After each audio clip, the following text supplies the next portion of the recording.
خلیج همیشگی فارس خانه تعداد زیادی از جزایر ناشناخته ایران است که محیطی بکر و بی‌نظیر دارند. در این مطلب با ناشناخته ترین جزایر جنوبی ایران آشنا می‌شویم. جنوب ایران از قشم تا اهواز و شهرهای دیگر پر از دیدنی‌های ناشناخته‌ای هستند که می‌توان مقصد خوبی برای گذراندن تعطیلات زمستانی باشند. در خلیج فارس بیش از 30 جزیره هستند که انتخاب مناسبی برای تعطیلات بعدی یا حتی گذراندن ماه عسل به شمار بروند. پس هیچ جا نرید و کمربندتون رو صفر ببندید و بریم سراغ ویدیو. شماره 1. جزیره سیری. جزیره سیری که نام فارسی آن جزیره راز است، تنها 27 کیلومتر مرکز شهرستان ابو موسی وجود دارد. این جزیره در قلب خلیج فارس واقع شده و ابو موسی در سمت شرقی آن قرار دارد. سیری جزیره زوزنقه شکل و مرجانی است که به معدن خاک سرخ مشهور است.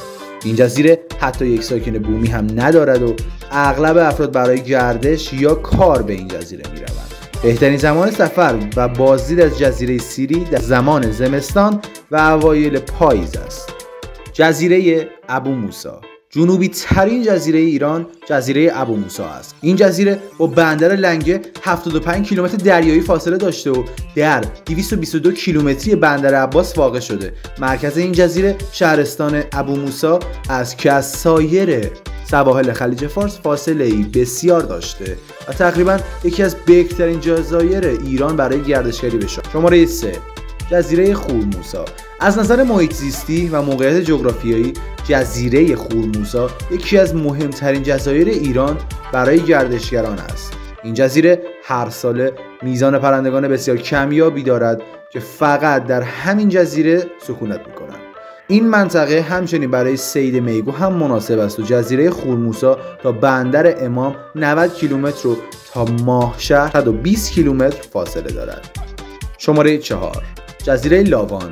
این لاوان از جمله جزایر دیدنی و محبوب ایران برای گردشگری است. این جزیره همچنین به شیخ شعیب نیز شهرت دارد. بندر مقام در شمال شرقی جزیره لاوان واقع شده است و از جنوبی ترین به حوزه های نفتی و رسالت آلمان در خلیج فارس میرسند. بومیان یا همون ساکنان لاوان اعراب هستند. این جزیره یکی از بهترین نقاط ایران برای صید مروارید است. بنابراین میتوانید مروارید اصیل ایرانی و دریای خلیج فارس را از جزیره لاوان که تنها 91 کیلومتر از بندر لنگه و 198 کیلومتر از بندر عباس فاصله دارد تهیه کنید. شماره 5. جزیره مارو. جزیره مارو در هرمزگان قرار دارد و در گذشته مسکونی بوده است. امروزه جزیره مارو با خرابه‌های باستانی‌اش تبدیل به یک جزیره گردشگری شده. حیات وحش این جزیره منحصر به فرد ترین حیات وحش در خلیج فارس است. مارهای سمی زیادی در این جزیره وجود دارد که باعث شده به آن جزیره مارو نیز بگویند. جزیره تنبه بزرگ و تنبه کوچک. تنبه بزرگ و تنبه کوچک از جمله جزایر مسکونی ایران به شمار می روند و در نزدیکی ابو موسی واقع شده اند. این منطقه نیز برای صید مروارید بسیار مناسب است. نام قدیمی این جزیره تنبه بزرگ تنبه مارو تل مار بوده است. شماره 7. هندورابی. درسته میان دو جواهر خلیج فارس جزایر لاوان و کیش جزیره زیبایی به نام هندورابی وجود داشته. این جزیره تا بندر عباس 325 کیلومتر فاصله داشته و به سایت غواصی مناسبش مشهور است. همچنین این جزیره حیات وحش متنوعی داره که مورد توجه گردشگران است. شماره 8. جزیره لارک. در فاصله کمی از بندر عباس و قشم جزیره لارک با ساحل دست نخورده و بکرش در انتظار شماست. وجود کوه‌های آتشفشانی در جزیره لارک امکان غواصی و صید دریایی، نور در شب‌های خاصی از سال همگی از جمله دیدنی‌های شگفت‌انگیز این جزیره هستند. شماره 9. جزیره خارک. جزیره خارک از بوشهر 57 کیلومتر و از بندر ریگ نیز 30 کیلومتر فاصله دارد.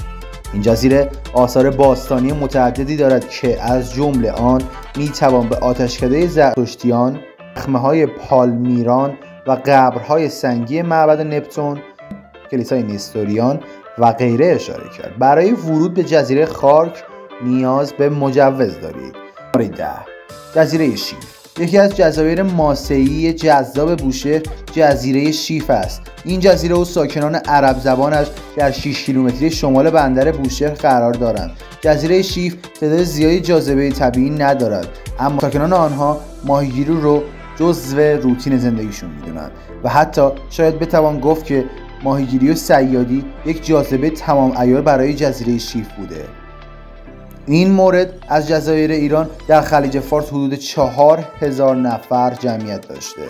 وسعت جزیره شیف 14 کیلومتر. دسترسی به جزیره شیف به صورت دریایی از طریق بندر بوشهر، امکانات اقامتی جزیره شیف، بومگردی، فاصله جزیره شیف از نزدیکترین بندر فاصله از بندر بوشهر 12 کیلومتر. شماره 11 جزیره فارسی. جزیره فارسی آخرین جزیره ایرانی خلیج فارس است. در واقع این جزیره تنها نقطه برون مرزی و درون مرزی نقطه جغرافیایی ایران محسوب می شود. جزیره کوچک در حوزه گردشگری چندان مهم نیست، اما یکی از استراتژیک ترین نقاط ایران است. جزیره فارسی در مجاورت ذخایر بزرگ نفت و گاز قرار گرفته و از طرف دیگر موقعیت جغرافیایی آن به لحاظ امنیتی اهمیت خاصی برای ما دارد و نقش مهمی را در کنترل عبور کشتی‌ها و نفتکش را در خلیج فارس بر عهده دارد. وسعت جزیره فارسی 7 کیلومتر. دسترسی به جزیره فارسی به صورت دریایی از بندر بوشهر و امکانات اقامتی جزیره فارسی جزیره غیر مسکونیه.